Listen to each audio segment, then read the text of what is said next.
Hi guys, my name is Peter. I'm a producer with Crytek working on Warface. Currently responsible for Western territories, and you are watching Platform32.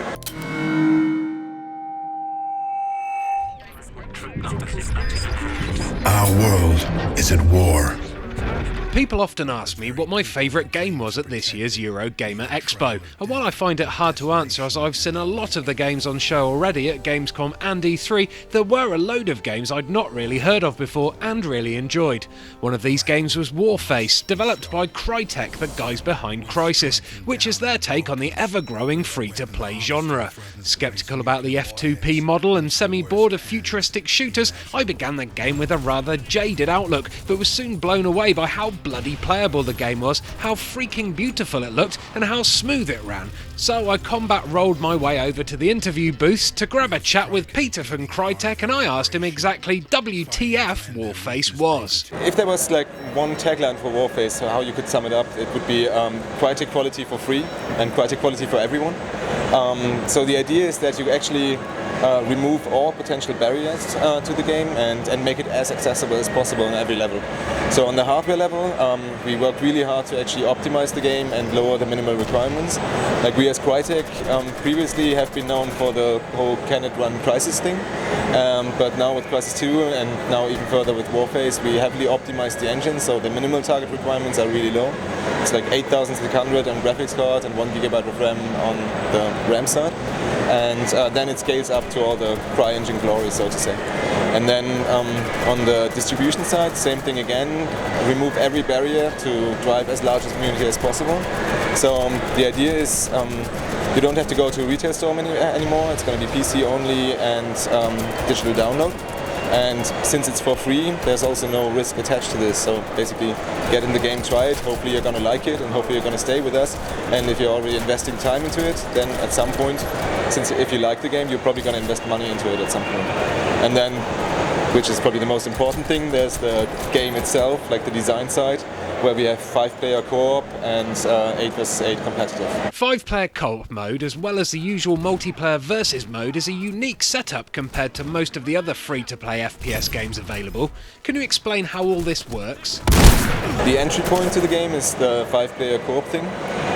One cool feature that we have there that we are pretty proud of is you have a new mission every day. So basically you go in with your friends, during lunch break or in the evening, you get a new fresh mission that is, when it comes in, really hard, like double XP. And then the next day this mission then rotates to normal difficulty and then it goes out of rotation. And every day there's a new mission that comes in, so basically the idea is you go in with your friends, you play the daily mission, have fun, beat the daily mission and then go out of the daily mission and play competitive for a while, come back the next day, get the new mission and so forth. So is a story-based campaign driving the co-op games? Will there be a running narrative that may be ruined if we miss a day playing it? It's not really a campaign thing. I mean, with this kind of system, it's very hard to make this a really story-driven kind of experience. It's more, okay, we have this setting, near future, kind of looking at reality now from a glass half empty perspective, and then projecting this into okay, what would this look like in 20 years when big corporations have taken over the world more or less, governments are kind of puppets, and yeah, as Warface you are trying to fix that. Can you tell us a bit about the movement in the game? I noticed while I was playing it that players were skidding around on the floor, Crysis style. Have you drawn a lot of inspiration from Crysis for the movement in Warface? Actually the slide was developed in Kiev from the Warface team first, and then moved over to Crysis, whereas the weapon customization, for example, is something that we had in Crysis. People love it because it makes the whole experience so fluid, like the whole adapting to the situation that we are currently in thing. So we carried that over from Crysis into Warface. There's a lot of exchange from features. Also, I mean, what's unique to Warface is that it's not a single-player experience, it's not designed to be. Like the whole thing is designed to play with friends and interact with friends, help each other, play against one another. So, don't know whether you've noticed, but there's areas that you can only reach when you work together, like you help your teammates up to have a bit of vertical gameplay and uncover new areas that give you advantages, tactical advantages in the game. While researching Warface, I saw promo shots of giant mechs and heavy enemies. Are these parts of the co-op mission mode, or are these perks and abilities that we can buy using in-game currency? The way the co-op missions are set up, I mean, this is a bit into the future, so we have a bit of freedom to actually do bit of crazy stuff, still based in reality, not going too far off, but just a gritty approach to how technology could develop. And the way you play the co-op missions, you first have a strict kind of level where you get in with the helicopter, you run through this path, and then get extracted again. And the second part of the daily missions is usually some kind of end fight, or some kind of cinematic experience kind of thing. So either a horde mode or a bit more on rails thing, or an end boss.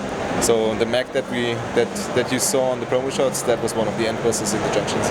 Okay, so we can't buy massive mech suits to slay our enemies in multiplayer, but as Warface is a free-to-play stroke freemium game, there has to be microtransactions. What type of things are we going to be paying for here? Weapons? Skins? Gadgets? All of the above? We're currently adjusting the ecosystem for Western territories a bit,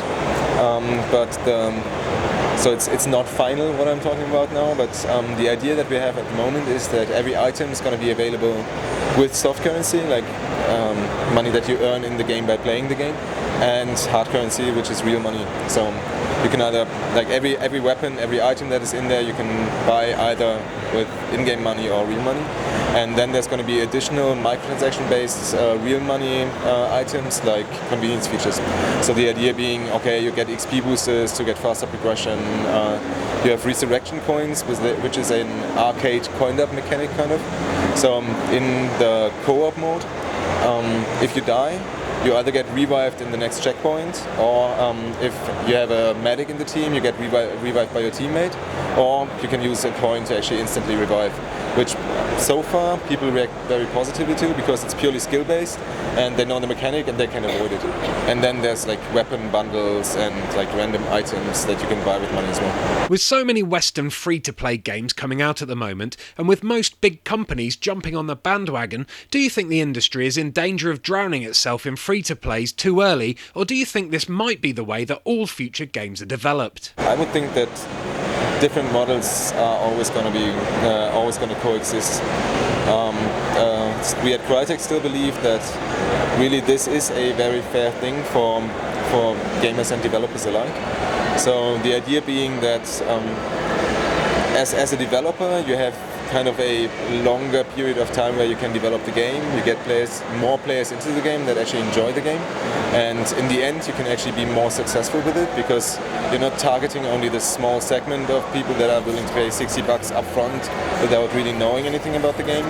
You're targeting everybody who's from the guys that don't want to pay anything, but still by playing the game they're supporting the game, they're investing time into it.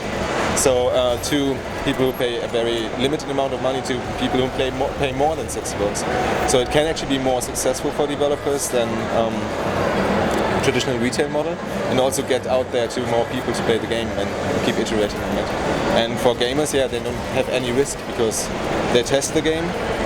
If they don't like it, they just leave. So it forces also developers to actually create cool games because otherwise people just go somewhere else. The game is out to play in beta form in Russia and China already. When's it out to play in the UK and the US? So currently we're planning towards end of the year for open beta. But thing is, we are launching Warface with our social network Gface, and to make this a really integrated experience, like playing with your friends, connecting with other players, and all this. So, and we want to get this right. So at the moment, end of the year, fingers crossed.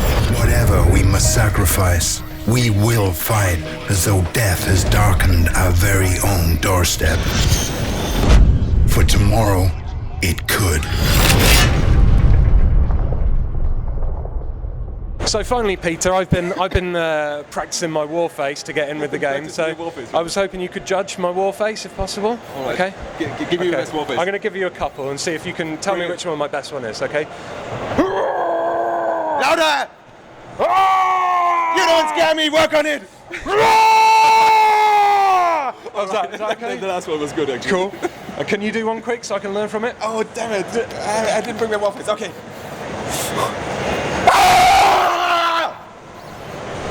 Thanks, Peter.